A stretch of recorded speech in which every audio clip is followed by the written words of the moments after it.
Dr. Siggy, I've followed your work for so long, and what I've always appreciated about you is how you meet parents at those hard moments with compassion and honesty. This season of parenting, specifically, we're going to be talking about teens today. That is so difficult. I personally have so many questions for you, so let's just jump in.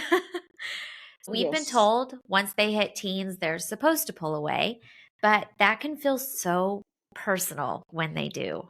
How do we start to give them that space while staying close? This is a very good question. And if you look back, first of all, I think that anything they do, we feel personal about it, right? Yes. Whether it's good or not. Um, because we do feel some sense of ownership over our children in a way, right? I mean, we don't like to admit that, but we Mhm. do. When when they pull away because they are becoming their own more their own individuals, we have to begin to understand that a lot of the fears that we had earlier about their safety and well-being and everything that's going on with them actually increases. Yes. We have now way more fear about our teens. Yeah. And that's what stands in the way of us allowing them to be and explore life a little bit at a distance from us. So the first thing that we need to recognize is the fact that our fear doesn't go away. It actually increases because, and I think at some point you're looking at it where, they're small and they're right here and the world is so much part of us or vice versa. But as they get older, the world is so much out there without us. That's very scary, right? Yeah. Yes. So we need to first and foremost connect to the fear and work through our fear. Our fear is not to hold on to, or let's say, because we're scared, it shouldn't result in us holding on to them even more. Okay. It should just be us recognizing, I'm scared. This is a whole different ball game. My child is out there. I don't know everything about them. And now I have to actually begin to ask myself, what should I know? What I shouldn't know, right? Yeah. Um, so it's personal because they're our children, but we have to look at them as their own person as Mhm. well. They're their own people. I think one of the hardest parts for me and probably a lot of other moms out there is our kids are having these big emotions, and then our own nervous system responds to that. And that is so hard. I want to know, teach me, how do I stay regulated when they're angry or overwhelmed or sad, which happens often with teenagers? Yes, absolutely. So if we come with the mindset of it's all about us and our job is to fix everything for them, that's when we're much more triggered by it because we immediately feel a sense of, I got to do something. What am I supposed to do? What should I do? It's all up to me to do. And that's where we have to begin to truly buffer between them and us and first work on our own emotions, which is really what we have to do as parents throughout. And now comes the real big test of life, how much we can actually acknowledge and validate how we feel. I can say, wow, this is making me so angry, or this is actually scaring me. This is making me feel critical or judgmental. That's another thing. We Yeah. actually judge them even more than ever before, right? Yes. Because they are their own people. And it's like, Yes. ooh, it's kind of like, who are you? Are you sure that's the person you want to be? Exactly, yes. So we have to connect first and foremost to that and manage our own emotions before we approach. One of the principles that I talk a lot about is it's not a crisis Okay. And it's more like a mantra that you want to tell yourself. Truly, if it's not a crisis, do not handle it like a crisis. Your child said something and you are immediately triggered by it. Ask yourself, is this a real crisis or a moment in time? Uh-huh. Now, you're not avoiding our emotions, but you're not treating it as if the entire, I don't know, army has to now march on. It's like, okay, I don't like it, doesn't feel good. I'm not actually sure what to say, what to do, what it even means. It's not a crisis, gives me some pause, Mm. allows me to maybe make decisions not based on my emotionality and being triggered, but maybe a little bit more rationally. Yeah. So that leads me to, like, for me, when that happens, I'm like, okay, I want to fix this for you. And I think that often that can lead to a disconnect between us. So what's another way in that moment of connecting instead of trying to fix it? Yes. So notice that when we say, I want to fix it for you, or I feel that need to fix, I immediately have an advice, right? That's kind of, oh, so just do that, or so don't do that. So that's where I come forth with my fixing. I want to give them advice. They're not ready for the advice because my advice comes a little too soon and Mm. too invasive, as if I know it all and they know nothing, Oh, as if just my piece of advice based on my experience can fix their life based on their experience. And it's not. no. So notice your advice, like, oh, so why don't you? Oh, so you should. So wait, actually, I didn't. Let me take this back. I don't mean to give you advice. Let's just talk about it. Tell me more. Well, I don't want to talk about it. And okay,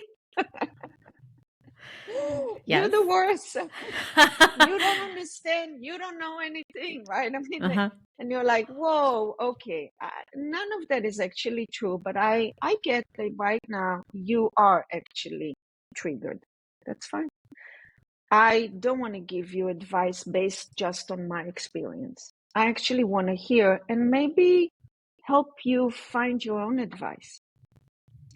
Teens need a lot of our trust in them, that they are, like they look at us and go, oh, you don't know anything. But we also look at them and say, you don't know anything. Yes. Or at least we think that, right? Yeah, you don't know about life. Wait till you see this and life and life. And we have these big statements about life. What happens is that disconnect you talk about. They're not taking what Yeah. we say because they're on their own path. And we are assuming things about them, which never feels good. And they're not ready yet, but also they have their own way of thinking and knowing and figuring things out. They have experience, even if it's not the same as ours. Yeah. So I want to trust that my teen is an intelligent human being. When that happens, do you have a teen who's angry and they're shutting down and they're pushing you away? What's the best way to respond in that moment? Really ask yourself, because sometimes it is some type of a crisis, but most of the time it's not a crisis that requires the whole entire ER to sort of like 911 come in and rescue.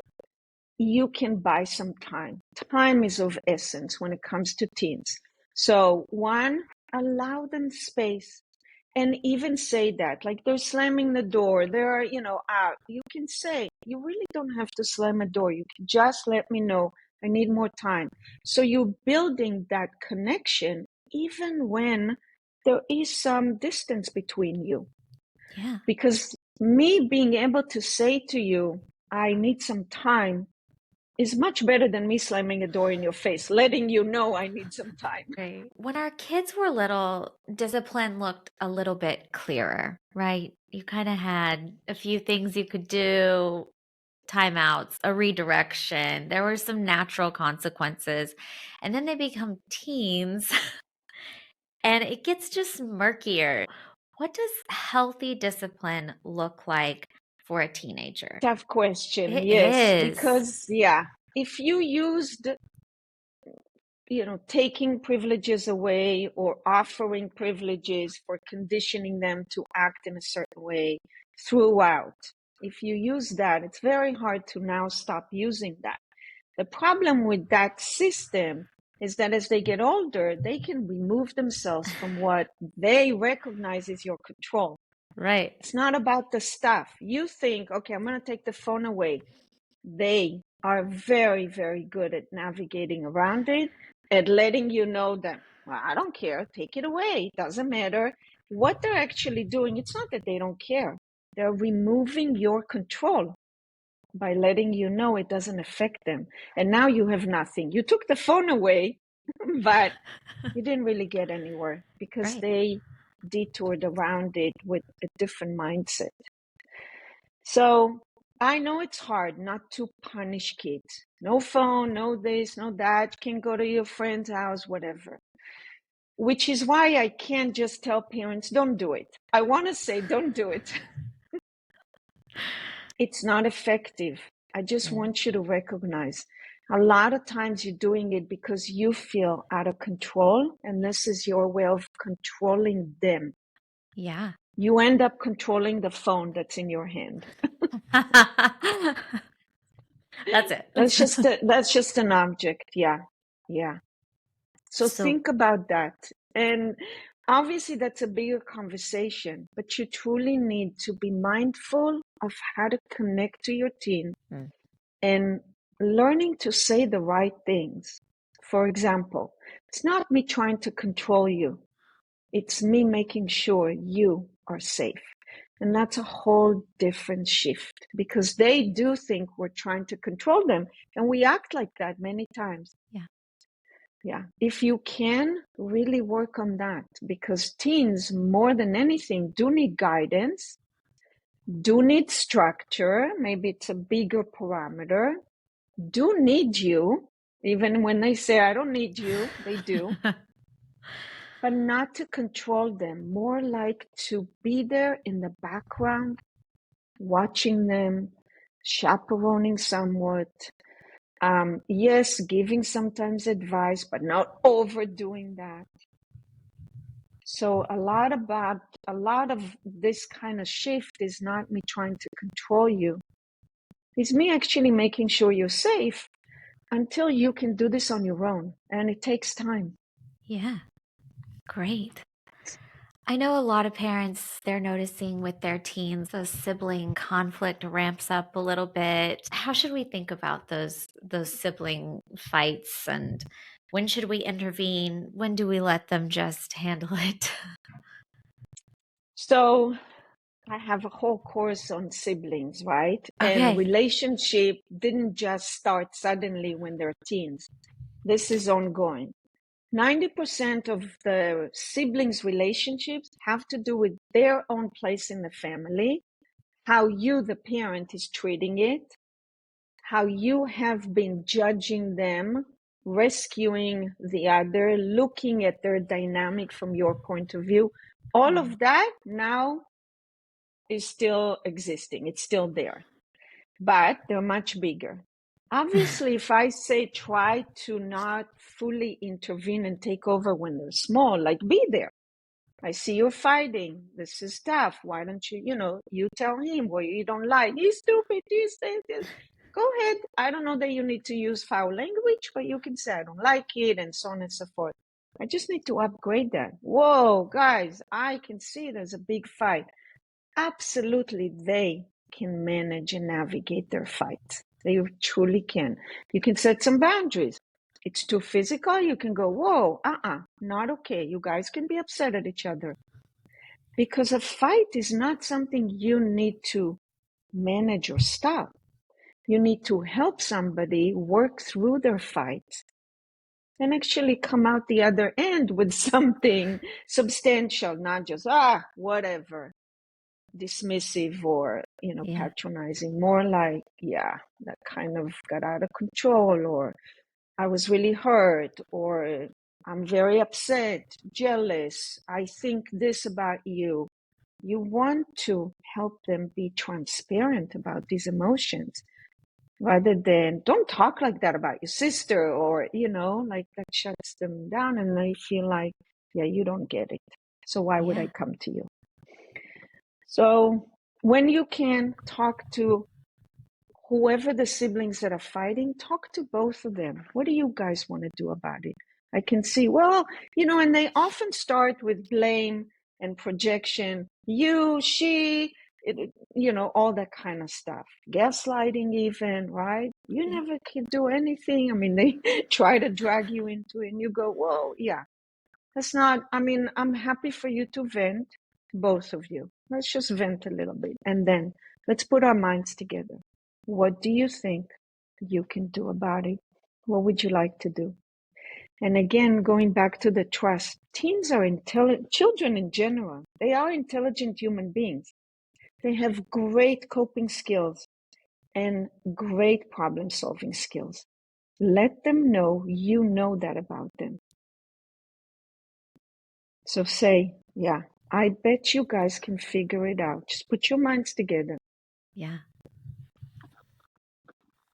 Talk about repair. What does that look like when we so obviously handled a situation wrong? Yeah. Admit fault, admit flaws, right? Yeah. Admit weaknesses. Absolutely, I have my weaknesses. That was a weak moment. That was not a very pretty moment. I know. I'm really sorry about that. This is how I felt. And you don't have to say because I felt that. You just have to basically say, I did feel this. It kind of caught me off guard, by surprise, touched my insecurity, my, maybe some experience that I have that is unresolved. And that's how I reacted. I'm really sorry about my reaction. I'm happy to talk more about maybe what we can do to help each other not get there again. Yeah. Again, your teen is a partner, Think about it. Like, they're smart. They really are. And I'm not saying I want to be their best friend. Don't present yourself as, Okay. oh, yeah, no. They can have many friends. They only have us as parents. And we are irreplaceable. So think about it like that. Yeah. So you're not trying to be a friend. But you are honest and authentic, and you also trust that they have a mind, that they've been grasping knowledge and ideas and thoughts and opinions. Yeah. And yeah, you want to hear that. You want to hear from them and encourage them. I'd love to hear from you. What do you think? Do you have advice from me? If that was your friend and her mom, what would you tell them? Or your friend, right? Like, I bet you would know what to say. Yeah. Yeah. And what about when you're trying to have those conversations, you're trying to be honest and authentic and connect, and you're asking the questions and they just uh don't, they have nothing to offer. Yeah. um, because first of all, some of it has to do with personality. They're not all the Yeah, same, right? right. Some of them are more readily available to talk and share, and they like that. Some are not. They Yeah, have a different personality altogether. Even their brain works differently. Um, you have to know that about your child. And if you notice that they get uncomfortable, they shut down, or they don't have much to say, um, sort of like cut it down to smaller pieces, maybe stretch it over a few conversations. So we don't have to talk about all of it now. How about we come back to it later or tomorrow? And find moments, don't try to get their attention when they're on their phone, scrolling, and all they want is to avoid you. Yeah. You're in the car, catch 5 minutes in the car sometimes. That's all, right? Your teen's sitting there and you're like, so I was thinking, I'm curious, I was wondering. Use that kind of language. Or I had a thought, what do you think? I'd like to run it by you. Try small like that. Don't expect a big ongoing heart to heart conversation if you know your child's not capable of that. super helpful. Yeah. How do we rebuild trust with our kids? They're smart, they're intelligent. We've talked about that. They also sometimes just make really dumb decisions. How do we rebuild trust when that connection has just gotten a little bit frayed? Yeah. So remember that, yes, they're intelligent and so on. Obviously, they're still impulsive, they're reactive, they still live in the moment. They're still, and maybe sometimes even more egocentric all over again. Yes, Like when they were two, the when they were world little. truly evolves around them. Yeah. And they're very much about self-preservation. Like they think about themselves and how to get out of trouble, to not be exposed, for no one to know anything about them unless they control that Yes. 100%. Yeah. So they almost like live in some type of an underground. Yeah, which makes them a little suspicious and also not very smart about choices because they're out on the run in some ways. And what are they running away from? Us. Or what they think, the system, right? Parents and teachers, the grown-ups, the world. I mean, they have, Yeah. yeah. What we want is to allow them some mistake making and Okay. ask them about their own mistakes. Talk about impulsivity, being reactive, like, I don't care. Is that what it is? Yeah, no, I don't care. I don't care. What do you mean when you say I don't care? Well, I don't know. It doesn't matter. I mean, they give you, right? They shut down. Notice that. So come back to it when you can. You say I don't care a lot. I have a feeling you do actually care a lot about certain things, maybe not what you think I care about. So maybe we don't care about the same things, which is fine. I do care about you more than anything.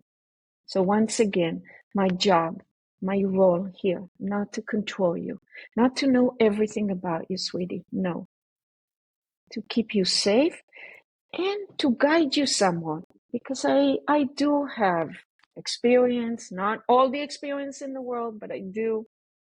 And I'm happy to help because it's hard to do this alone. It really is. Don't try to do it all alone. I'm still here. So that's kind of like ways to build trust instead of being pushy and frightened and panicky, right? Wait, what did you do? What's going, right? Suspicious. Oh, they're gonna run away even more and hide. And they're very good at that. Always remember, your teen will tell you what they know you want to hear and do exactly the opposite. So don't fool yourself. Like, really slow down, look at them as a human being, not that you are trying to control or catch doing something bad, but someone that you are there to guide them, to coach, to cheer, and to also somewhat keep them safe, that's for sure. Say that a lot, by the way. Let them know, not here to control, really to keep you safe. I just want you to know that whenever you feel like, oh, stop telling me or don't control, think my mom, my dad are not trying to control me. I know it seems like that.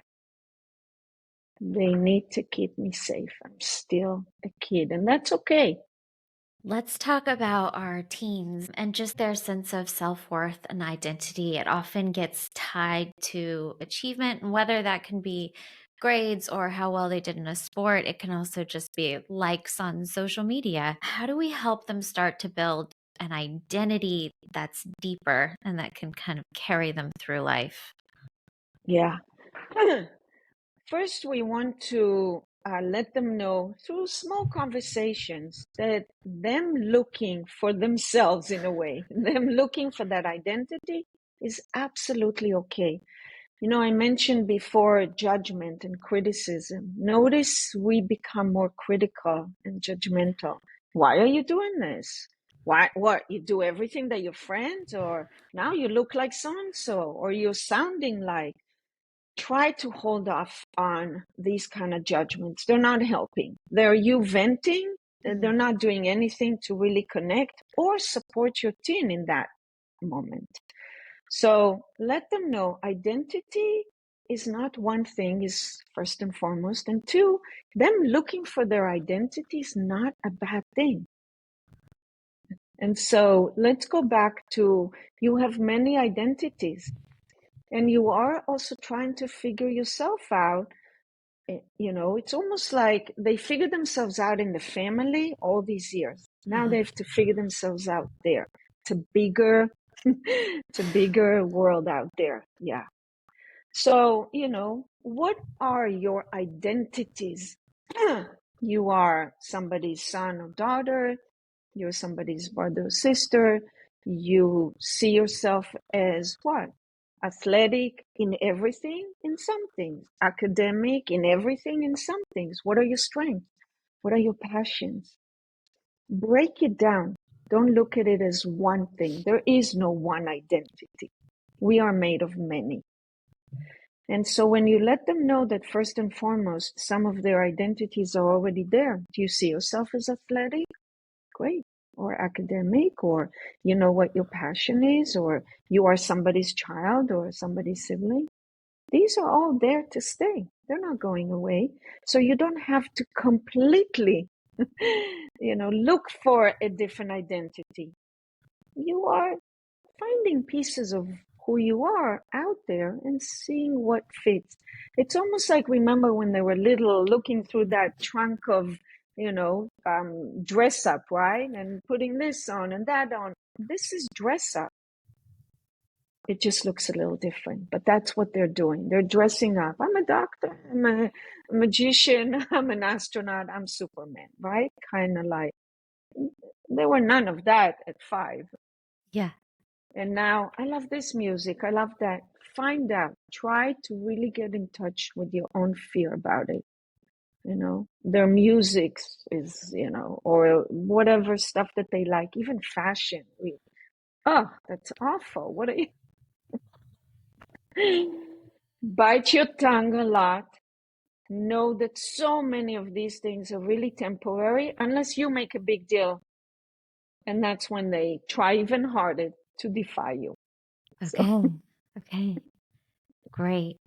Let's quickly talk about phones and tech because it's a huge part of raising teens. What's your advice on it?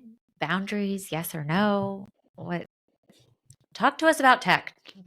yeah, wow, that's a very, very big topic. Yeah. Here is typically the way I approach it. Tech is here to stay, Yeah. right? It's part of our life. We love it. We all love it. Have a positive attitude towards it. Don't try to constantly take it away and minimize what it is that they're doing or using it for. Try your hardest not to, but instead, allow yourself and them to see their life not just as made of this one piece, tech. You have many pieces. Your life is a puzzle. You have this and that, it's made of many pieces. Tech is one of them. You love technology. You're good at it. This is how we connect and communicate and engage and entertain and learn. So it feels many pieces, but it's not everything. We sometimes just enjoy bike ride or swim with our friends or music with our family or a birthday party for grandpa. I mean, there's still other things happening. So remind yourself of that and remind them. It's not tech is there. Don't make it your entire life. Don't you focus on it as if it's their entire existence. That was really helpful. Thank you. You talk about Hmm. parenting differently, even if we weren't parented that way. And I think there's a lot of us as parents, and we want to show up differently, but then it's just so easy to keep falling down a path we're familiar with. What's a good place to start? How can we really start to parent in the way you're talking about, in the way that we want to be connecting? Right. I say think of your parenting often is a pendulum. You either do everything your parents know, so you're doing exactly the opposite. It's not about that. My parent always, I'm never. This is what my parent did. I'm never going to do this, and so on and so forth. Try to be mindful of the history and the experience accumulated throughout times. We are not inventing it all from scratch. We are coming into it and using new information and old information. So I know that often, things just basically happen, and we are talking and acting as close to our parents as possible. Don't be critical of Yeah. yourself, like, oh wow, I'm just like my mom, like, oh, yeah, or fear that some parts of me are like my parents and I can't do anything about it except be mindful of it. So balance your parenting by not using extremes. It's all or none. It's exactly the same. Well, I was raised this way. What does that mean? Right? I mean, when you think about it, I was raised this way. It's made of endless pieces of life. I mean, there isn't, right? I mean, so much has happened in your life. So try to stay away from big statements. I was raised this way, so I'm never doing it. That's too extreme. Think of it. I was raised this way. I'm thinking about this part of my life that I was raised with that I actually kind of respect or appreciate or would like to preserve. I need to think maybe how to do it because life moves on and other things interfere with that, right? But not everything old is bad or good. Not everything new is bad or good. Yeah. Oh, you're amazing. Amazing. I learned a ton. I could literally sit and talk to you here all day, but I know you need to go. You have things to do. We're popular. No, it's So, okay. Did we get through everything? yes, we did so good. Oh my So, God. just tell everyone where they can find you, how they can support you, or take courses from you. Yes, so obviously the website drsiggy.com has 3 courses right now that you can purchase, and one is coming out literally, what's today? When's next week, in Okay. 1 week exactly, it's coming out. So right before Mother's Day. So look at, be on the lookout for that. Yeah. So there will be 4 courses you can actually purchase. They'll be on sale for a few days because of Mother's Day and my birthday. They Aw. coincide. Um, there's on the website, there's also a lot of free information, lots of what we call parenting toolbox and a lot of downloadable stuff that you can just kind of use as obviously Instagram or other social media has a lot of free information continuously. So it's there and I hope everybody benefits from it. Absolutely. Thank you again. Thank you for taking the time to be here and to share your knowledge with us. I know it's going to be so helpful. Thank you, Chelsea. This has been wonderful. I'm so Yeah. happy that we got to do this.